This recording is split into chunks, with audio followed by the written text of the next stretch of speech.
नमस्कार मित्रांनो, महाराष्ट्र यूट्यूब चॅनलमध्ये आपलं सगळ्यांचं स्वागत आहे। आणि 35 पेक्षा जास्त योजना सरकार शेतकऱ्यांसाठी राबवित असतं। त्याच्यातल्या बऱ्याच योजना या डीबीटी आहे।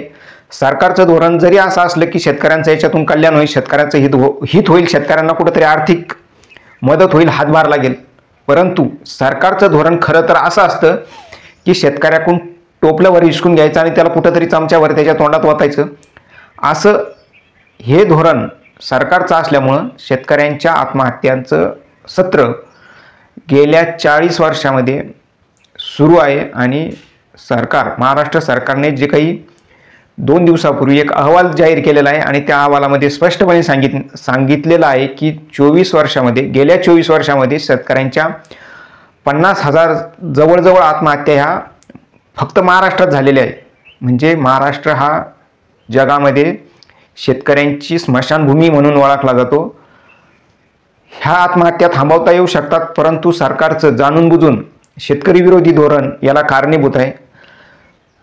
10 ते 20 वर्षापूर्वी आंध्र प्रदेश सारखं राज्य हे भारतामध्ये किंवा जगामध्ये शेतकरी आत्महत्यांच्या बाबतीत सर्वात पुढे होतं, परंतु आज के चंद्रशेखर राव सारख्या व्यक्तीमुळे ज्यांनी शेतकऱ्यांकडं एक आत्मीयतेने आणि शेतकऱ्यांच्या बाबतीत कृतज्ञतेने लक्ष देऊन शेतकरी आत्महत्या थांबवण्यासाठी प्रचंड प्रयत्न केला आणि त्याच्यातून आज आंध्र प्रदेश, तेलंगणा सारखे राज्य हे शेतकरी आत्महत्येच्या बाबतीत 0 शेतकरी आत्महत्या तिथं होतात।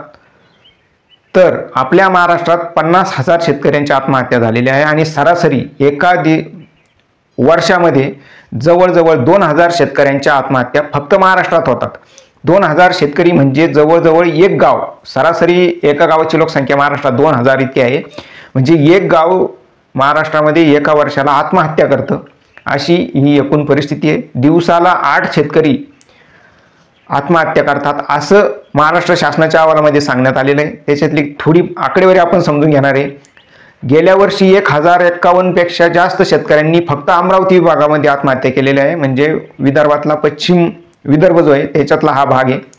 त्याच्यानंतर सगळ्यात जास्त आत्महत्या मराठवाड्यामध्ये किंवा संभाजीनगर विभागामध्ये 2,103 इतक्या शेतकऱ्यांनी आत्महत्या केलेल्या आहे।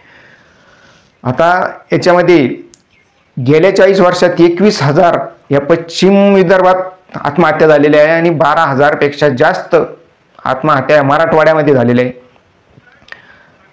आपण आता सांगितल्याप्रमाणे एक गाव एका वर्षामध्ये ह्या कबरींमध्ये दडलं जाते। आता तुम्ही म्हणशाल का इथं कबरीचा विषय का आला, तर राज्य सरकारचं अधिवेशन चालू आहे।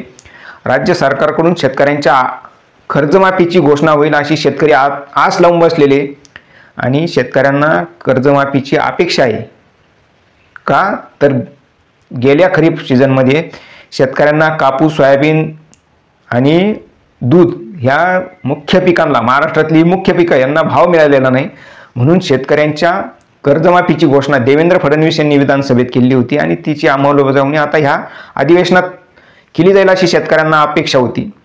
हे अधिवेशन साधारण 3 आठवडे म्हणजे जवळजवळ 21 दिवस हे अधिवेशन चाललं, परंतु या अधिवेशनामध्ये भलतेच मुद्दे भाजप, एकनाथ शिंदेची शिवसेना यांनी उकरून काढले। जसं औरंगजेबाची कबर उकडून टाकली पाहिजे असं ते द्वेषाने आणि अतिशय रागाने म्हणतात, परंतु इकडं दररोज 8 शेतकरी कबरीखाली दडले जातात, याच्याकडे यांचं साफ दुर्लक्ष आहे, याच्याकडे यांना बघायला अजिबात वेळ नाही।